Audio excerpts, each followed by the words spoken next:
اپنی زندگی کو تھوڑا بہتر بناؤ، ایسی زندگی بناؤ مرنے کے بعد بھی لوگ کہیں یار اچھا بندہ کر رہا تھا۔ یہ نہ کہ لوگ ہمارے مرنے کا جناب انتظار کریں میری جان چھوڑی چلا گیا، لوگوں کا حق کھا کے چلا گیا، بہن کا حق کھا کے چلا گیا، پراواں کا حق یہ لوگ کا قدر نہیں کرو۔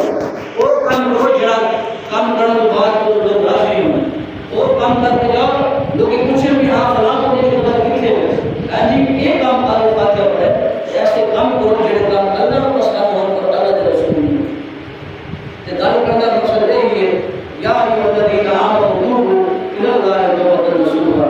اللہ فرماتا ہے ایمان اور سچے دل سے توبہ کرو۔ ایک لوگوں کو سب لگتا ہے انسان کی کرتا ہے اور کیسا دعاتا ہے تو اس کا ایک معلوم کرتا ہے اور دعا صاف ہو جاتا ہے۔ لیکن انسان کو دل میں سب لگتا ہے انسان اللہ کا ذکر کرے گا اللہ پاک کو دل مبارک کرتا ہے۔ میں نے دسوں کبھی کسی بندے گندے برتن سے پایا نہیں پانا تو برتن گندا ہے، اس بات سے گندے دل میں اللہ کو بہت نہیں دینا۔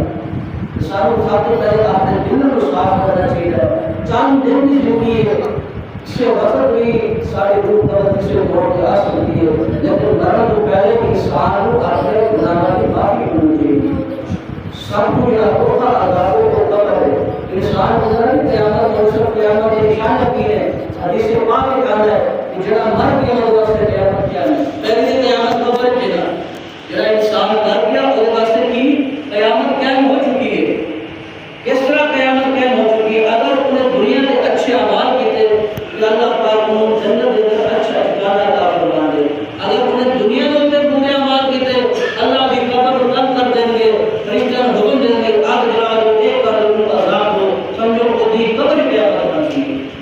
سب کو پہلے کی قبر قیامت پر واسطے اگر قیامت دور ہے قیامت پہلے قیامت ایک انسان کی قبر ہے۔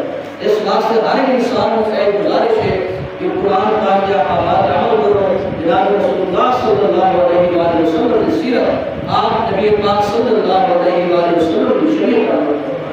سارے کو دو ہی راستے میں جنہیں اللہ کے نبی حضرت محمد مصطفیٰ صلی اللہ علیہ وآلہ وسلم نے آخری وقت عائشہ صدیقہ رضی اللہ تعالیٰ عنہا بیٹھے سن، حضور صلی اللہ علیہ وسلم نے گھر مبارک دے سن، حضور صلی اللہ علیہ وسلم نے عائشہ حضرت کامیاب ہونے والے دو ہی چیزیں مندرج کی جا رہی ہیں۔ اللہ کے نبی نے فرمایا ایک قرآن اور ایک میرا فرمان، جڑا انہوں دونوں کھان کے رکھے گا وہ کامیاب ہو جائے گا، جو انہوں چھڑ دے گا وہ ناکام اور برباد ہو جائے گا۔ جنہیں بھی اللہ کے رسول کی نافرمانی کی تھی وہ دنیا میں بھی ذلیل ہوا، قبر ذلیل ہوا،